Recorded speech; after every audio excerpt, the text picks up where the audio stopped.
Mình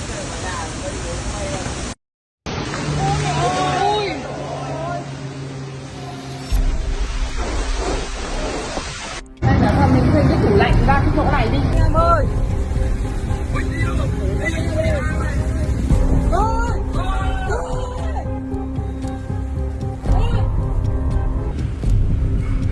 Ơi đổ rồi Tâm ơi. Đổ rồi.